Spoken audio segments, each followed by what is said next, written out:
Happy Sunday. Nothing like a hot cup of tea.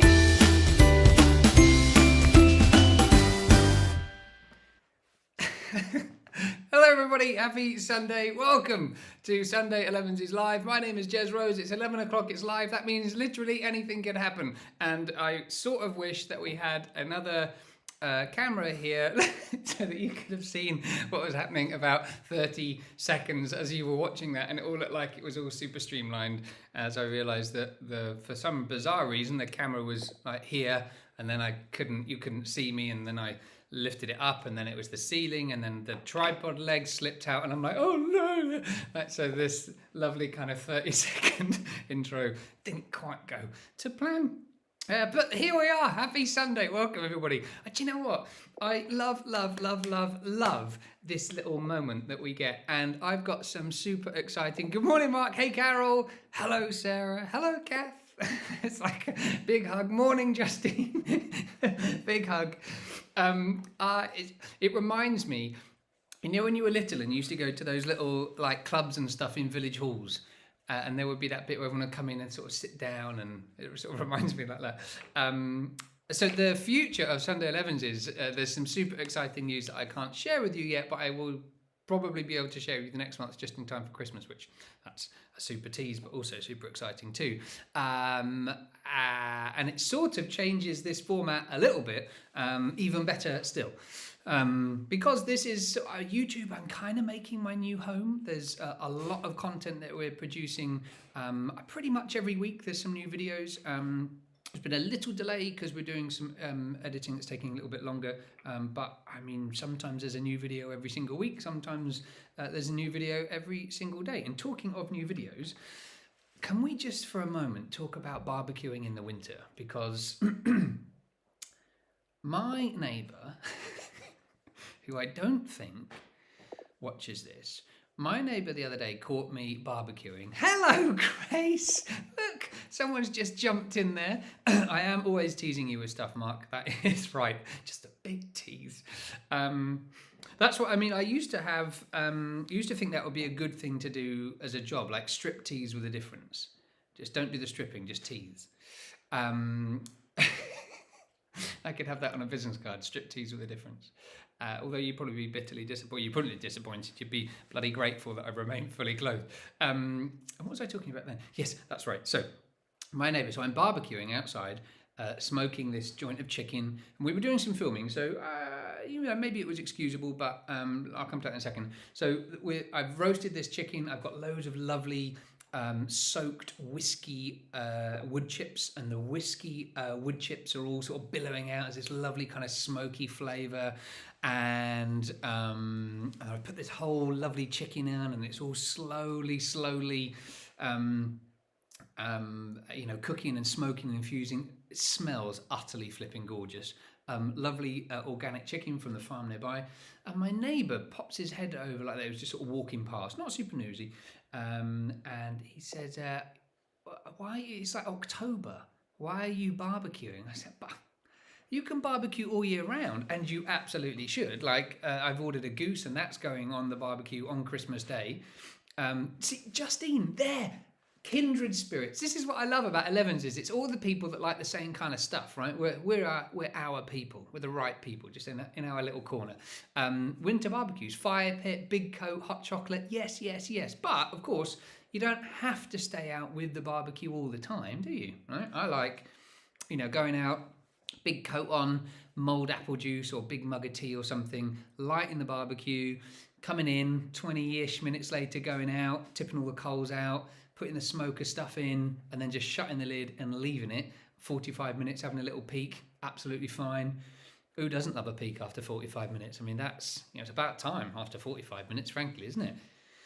And then, an hour and a half-ish later, you've got utterly glorious, succulent, juicy, smoked whatever. And it doesn't, it could be vegetables. And smoking pumpkin, by the way, on the barbecue, and sweet potato, absolutely, utterly glorious. So, I'm not going to bore you. Salivating now. Tell you else why I'm salivating. Hello. We'll talk about that in a moment.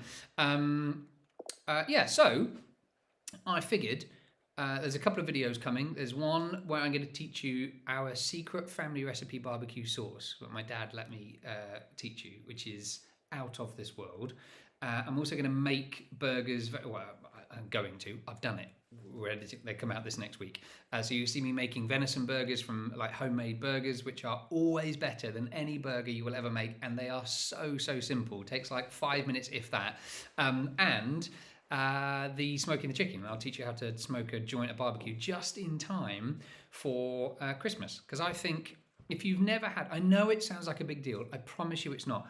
If you have never had your joint of meat, whatever you cook, whether it's chicken or turkey or goose or whatever, if you've never had a barbecue joint of meat on the barbecue for Christmas, you will never go back. The flavour is, if you can imagine a mouse, a little mouse, really cute, like a baby mouse, not the bold ones, but when they've got a little bit of fluff and they look so cute. And he's got a tiny little silk dressing gown hat on with a little bobble, like Wee Willie Winky. And he's got a little silky, like little smoking jacket on. And of course, he doesn't smoke because he's young and he's a baby. And he's wrapped up in the most glorious of like little silky blankets. And he wiggles around. If you can imagine how gorgeously soft and silky and sexy that little mouse must feel, that is like what it's like when you eat a joint of meat that's been smoked on the barbecue at Christmas. It will change your Christmases. You will sit there thinking, I cannot believe that my Christmases have been shit for all of my life, right? They've been terrible. Like, I've just had rubbish Christmas dinners for all of the time. Yeah, you'll thank me. So that's coming out this next week. Mark says there's a new caramel chocolate flavour Toblerone. There absolutely is. Sometimes, so I love, obviously, cake. Sunday Elevenses, bit of cake, perfect. And I do like, a little, I don't know, like a little treat, I suppose, at 11 o'clock. Sometimes it's nice just to have like the right type of chocolate, isn't it? So I thought, you know what this needs today? It needs a little bit of Toblerone. I say a little bit. You will watch me eat this entire bar. However, I sort of think it needs the right tea. Now, Obs, this is the tea that I drink all the time now, my tea. And it's a lovely kind of Assam black tea. P.S. By the way, remember that you have a special discount. If you watch this far into Elevenses, you use the discount code Elevenses and you get 11% off of literally everything in the shop, with some really exciting stuff coming for that as well. But it's not that today. Whenever I'm in London, I treat myself. I pop into Fortnum & Mason and they have this huge, you've never been into Fortnum & Mason, on the ground floor, there's a tea department. Going through the doors, turn left, far corner there, they have tons of different teas that they've imported from all over the world. And I always try something that I've never tried before. And this is a black tea. I used to have a tea called Vithana Candy, and it's the nicest tea I've ever had in my entire life. But interestingly, they've stopped making it. So this time I got a different one, and this one is Keeman Mao Feng. You might not be able to see that, so you'll have to trust me. Keeman Mao Feng, and it's got a slight sort of smokiness to it, not as much as like Lapsang Souchong, but it's got this it's quite woody, and I thought, ooh, that would go really nice with the sweetness and sort of the almondy earthiness of this. It's amazing. Hang on. I have got stuff I want to talk about, but hang on a minute. You're kicking off in the chat. Kath says, I think the jeopardy is quite high to try a joint on barbecue for Christmas dinner. No. It's so easy. Watch the video. I promise you, it's like nothing can go wrong. As long as the temperature's the right temperature, that's the only thing you have to watch. You don't open it and keep lifting it, and you literally leave it in there. Shut the lid, maintain the temperature, hour and a half later, you're done. So there's no jeopardy. Oh, wait, hang on. Oh, gosh, no, I'm doing different things. Okay, fine. And then Kath said, my Swiss friend has educated me about how to pronounce Toblerone. You need to say the E on the end. Toblerone. Toblerone? Is that right, Toblerone? Justine's coming back with, what is wrong with you lot today? You're all having a miserable Sunday. This is like negative 11s. Justine says getting the charcoal right is a pain this time of the year. Well, it just takes a little bit longer. That's all. You just leave a little bit. So it's not like, 10, 12 minutes like it would be in the summer. Sometimes it's 15, 20 minutes. But again, in this video, I'll show you I use a chimney starter, which is essential for winter barbecuing because it contains all of the coals really, really tightly. So when you tip them out, it's done. It's beautiful. Toblerone. Wow, I didn't know it was Toblerone. Sort of doesn't sound right, does it? It's like being told you've been saying something for a long time with... Wait, hang on a minute. Carol loves Lapsang Souchong. I can only drink it in the winter because it reminds me of like walks through the forest and wintry, like when you can smell people's fires. And do you know what? I'm in a bit of a weird position with that because we've always had an open fire or a wood-burning stove. And we always have burnt, or I've always burnt really dried wood, so there's less, environmental impact. But you are burning wood. But ortho, it's all gone very posh, isn't it, today? Ortho, can we just say, very difficult. For thousands of years, we have been burning stuff. So, everybody jumps on this bandwagon and says, barbecue's very bad for the environment, shouldn't have wood-burning stoves.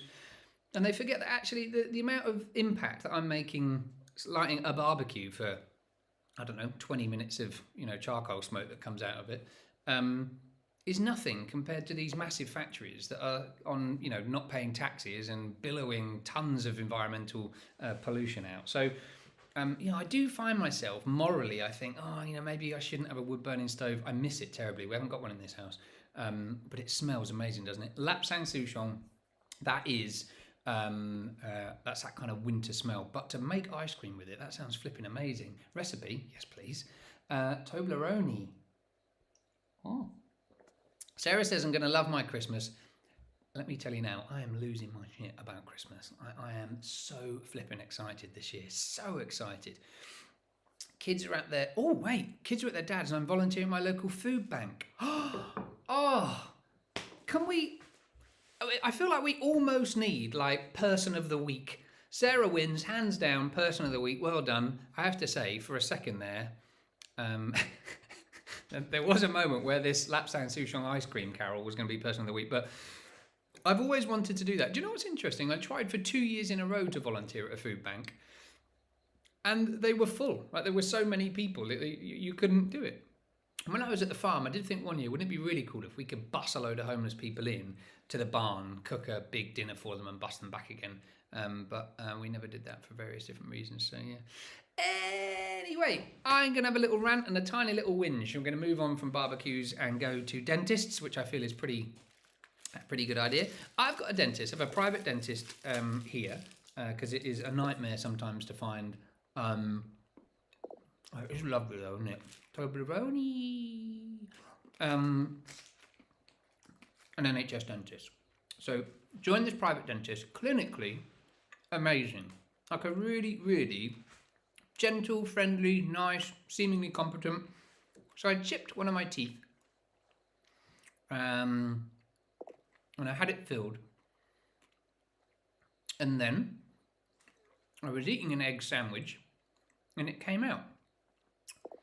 So, and it's right at the end of the tooth, so it's quite a weak place. But I'm eating the sandwich, filling comes out. I thought, there's a bit of shell in that sandwich. Crunch, crunch, crunch. Looked up, massive jaggedy bit out. I'm like, oh no. Now, every single time I go to this dentist, they're running late. Several times they've been really late, like half an hour late, and they don't tell you. So, it takes me half an hour to drive to the dentist. I get there, they're all like sweet and smiles and, oh yes, take a seat. Don't tell you that they're running 30 minutes behind. But then by the time I come out, drive back again and get home, there's a load more of my day that's been wasted. And I have calls scheduled and other things that I've scheduled. So, my work isn't as, free and easy on my days off. It's quite scheduled as well. Anyway, this last time, I had to go back because the first fitting's fallen out. I'd go back for another one. They'd made an appointment without my, anything to do with me. So I said, "Oh, can I book an appointment?" They just came back and went, "Yes, 8th of November at 2 p.m." And I went, "Oh, no. I can't do the 8th of November at 2 p.m. You can't just give me an appointment. There needs to be a little bit of flexibility." So we then arranged another appointment. And one thing that really infuriates me actually is that they never sign their name at the bottom of emails or when you ring. So it's all anonymous. You don't know who you've been dealing with or who said what, or you can't go back to somebody because it just says the name of the dental practice at the bottom. They never sign it off, which really irritates me. It's like the most minimal, poor level of customer service when it's not interactional with another human being, right? So anyway, I eventually agree on this day. The reason I couldn't do the first day, they said, is because I was working. So I come out of work and there's all these missed calls and passive-aggressive text messages saying you've missed your appointment. And I thought, I haven't missed, so I ring, and they say, "Well, you had an appointment today." I said, "I didn't have an appointment today. You gave me an appointment. I told you I couldn't make it, and we made another appointment for next week." "Okay, fine. Well, we'll see you next week then." So I turn up, and I wait 22 minutes in this waiting room. Nobody's told me they're running late, and I can't do it anymore. So I said, "I'm really sorry. I'm going to have to go. Like, you didn't tell me you were running late. I've wasted half an hour here. I'm now going to waste half an hour back again. I've wasted the 22 minutes sat in there. I've still got a chipped tooth. So you know what? I'm done. I'm going to go find another dentist." And it really, really, really annoys me because, you could say, well, it's only 22 minutes. But how much longer was it going to be? Was it going to be 42 minutes? Was it going to be an hour and 2 minutes? Was it going to be 32 minutes? Was it going to be 23 minutes? But just have the politeness or the decency to ring someone and say, "Hey, you've got an appointment at 12 today. We're running late. Do you want to come in at 20 past? So clinically, wonderful. But in terms of practice management, diabolical. And you know what's really annoying? They couldn't give a hoot. They haven't asked me, they haven't rung me afterwards to say, "Oh, you didn't, I know you left your appointment. Do you want to make another one?" Nothing at all. And also while I was there was water pouring through the reception, through the ceiling, and they were just letting it spill all over the reception desk. As I walked out, there's like rainwater, like the roof leak. And I almost said to him, "Do you not want to put a bowl there or something to catch it?" It's literally all over the reception desk. Anyway, so that's my little rant. Thanks very much for this unremunerated little counselling session. So I'm going to find another dentist, and if you happen to live in Lincolnshire, I would avoid Meadows Dental. There, I've said it. So, but one thing I've been doing this week, and I've been really enjoying it.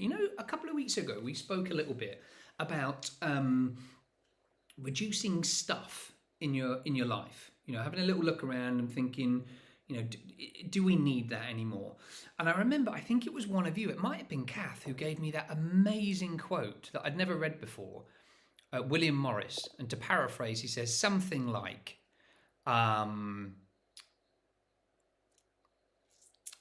if only have in your house those things which you love or are useful, or something like that. And I thought, oh, that's interesting. And I remember walking around this house thinking, do I love it? And is it useful?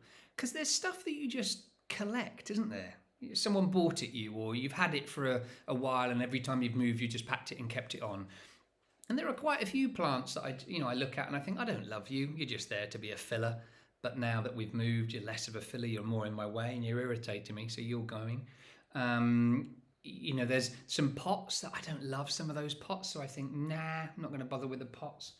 And just bits and bobs. Like you start going through the drawers and you think, oh no, I'm not entirely sure that we need that anymore. So I've been doing tons of that, and I would hugely recommend it. Have a little walk around your house and think, does that fill me with love? Do I love having that? Do I love looking at it? Do I love using it? Do I love the fact that it's there, or do I not? And if I don't, well, go and give it to a charity shop. Let them make some money off of it, or sell it. Which sort of brings me into that cost of living thing, right? We're just about to do a ton of videos about the cost of living crisis and how we can navigate that better. And also, it's as much to do with how we think about it as well. We waste an awful lot of food, and there are some great ways that you can minimize waste. Today I'm making a roast dinner before I travel up to Manchester for some work. And there's, been cutting the leaves and stuff off the cauliflower. And most people throw cauliflower leaves out. Like a carrot, if you peel a carrot, I always buy organic carrots because you don't need to peel them. You just take them straight in. Same with potatoes, even with mashed potatoes. I've never peeled them. But if you do, you can bundle all of those things together and create a lovely cauliflower soup. And then you've got a free meal out of the stuff that you would normally waste. So it's little things like that. What's this, Kath? It wasn't me, but I love the quote. Do not have anything in your house which you know to be useful or believe to be beautiful. Yes. Only have in your house. Yes. Those things that you know to be useful or believe to be beautiful. Yeah. Same me, Carol. I've got this massive pile on the spare bed of stuff. It's amazing how quickly it adds up, and you think, that's interesting. How long have I had that stuff in my life that I don't necessarily need it for? And of course, this is a time when you could, if you pop it on eBay or go to a car boot sale, have a little bit of extra money and a period of cleansing as well. But also it does that little thing, sometimes you get that little twist, that little nudge that we get in life, where you're reminded of what matters in life, of the essentials. And I always think, if I was to downsize and live in a little cabin, what would I essentially have to take? And there's quite a bit of stuff, like to produce this today. There's tripods and tables, and there's like a little box here that does magic stuff, and there's a laptop, and there's adapters that come out of it, and a cable and a light there, and another camera, and loads of cables and a bag of stuff and microphones. There's a lot of stuff, right? And that's just for this. So there's a lot of stuff for work that I can't get rid of. But I went through my cable drawer, threw loads of those out, and given loads away. And when I say throw them out, I put them in a thing for the charity shop. But it's an interesting space to be in, to sort of look around and think, actually, I'm only gonna keep the stuff that I really love. So give it a go, and if it's got value and you can afford to donate it to a charity shop, then do so. But if you think actually that little bit of extra income might help with the whole cost of living crisis, then sell it. And help yourself, and look out for those as well. The cost of living crisis videos that are coming up. Now, don't forget, next week is another special. So I had some really lovely emails saying you really liked the Halloween special. Lots of you enjoyed the houseplant special as well. So I thought, every now and again we'll do one. Next week, you don't want to miss it. Next week is an afternoon tea special, and I cannot wait. So for next week, I would love you to email me, pa@jezrose.co.uk. You can slide into my direct messages, or of course you can add your comments here. I want to know, what is your essential parts of the perfect afternoon tea, right? So making your own scones, are we fruit scones or cheese scones or plain scones? Are we jam first or are we cream first? I sense there's going to be a lot of friction, right? Are we tea or coffee? Do we have sandwiches? Are we cucumber sandwiches? Are we not? Do we have crusts on, crusts off? I need details. I want to create the ultimate perfect afternoon tea. Because if there is one thing that you can guarantee an afternoon tea does, is it creates the exact thing that I aim to do with this Elevenses. It forces us to stop. I'm just going to have some Toblerone. It does make you sound silly, Kath. I'm not saying that the Swiss sounds silly, but you wouldn't. Toblerone sort of sounds Italian, doesn't it? You wouldn't. It doesn't sit with me as a Swiss sounding sort of name. Toblerone. But then, if you were to ask me to say something in Switzerlandish, it's Swiss, isn't it? Yeah. I don't think I can say anything. Mountain? That's probably not it. Anyway, so I want to know your essentials for afternoon tea. Now, I have to tell you now, I'm a bit of a ponce when it comes to afternoon tea. I do love an afternoon tea, so I've done a lot of them. I've spent a lot of time in them. I'm going to give you my rundown of my top 3 afternoon teas across the country, and why. So have a little think and let me know, and join me next week. So it's time for my big idea. My big idea is this week. Here's the deal. For about 7 months, best part of a year, a few years ago, I decided I would try to learn one new fact every single day.